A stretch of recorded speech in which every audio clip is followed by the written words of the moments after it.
आज के पावन पर्व करवा चौथ की व्रत कथा त्योहार पर आप सभी माताओं को नमन, वंदन, अभिनंदन।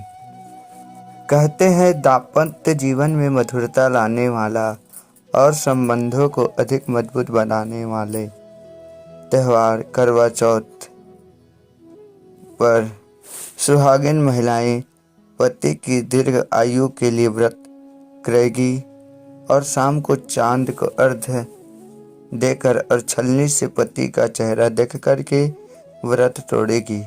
वही कुंवारी कन्याएं मनुकुल पति की प्राप्ति के लिए इस दिन निर्जला व्रत रखकर तारों को देखेंगी, फिर व्रत खोलेंगी।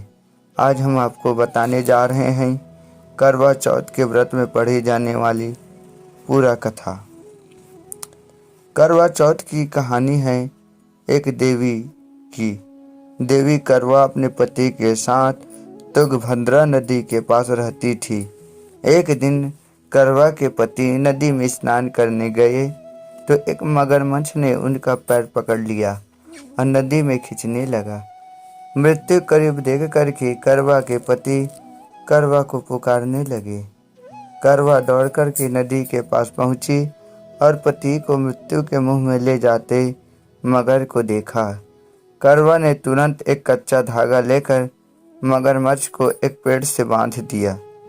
करवा के सतीत्व के कारण मगरमच्छ कच्चे धागे में ऐसा बंधा कि टस से मस नहीं हो पा रहा था। करवा के पति और मगरमच्छ दोनों के प्राण संकट में फंसे थे। करवा ने यमराज को पुकारा और अपने पति को जीवन दान देने और मगरमच्छ को मृत्यु दंड देने के लिए कहा।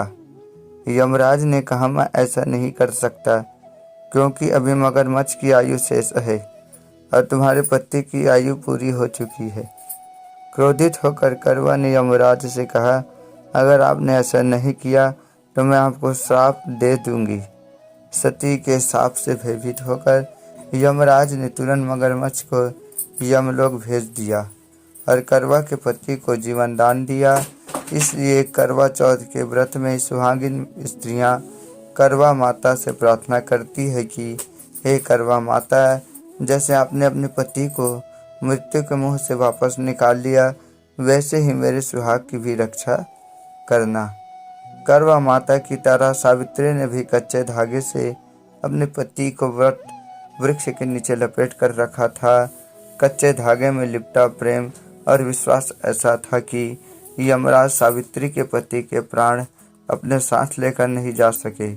सावित्री के पति के प्राण को यमराज को लौटाना पड़ा और सावित्री को वरदान देना पड़ा कि उनका सुहाग हमेशा बना रहेगा और लंबे समय तक दोनों साथ में रहेंगे। इस प्रकार यह कथा पूर्ण होता है। करवा माता आपके पति की लंबी आयु और उसकी जीवन की हर मनोकामना को पूरी करे। जय श्री राम, राधे श्याम।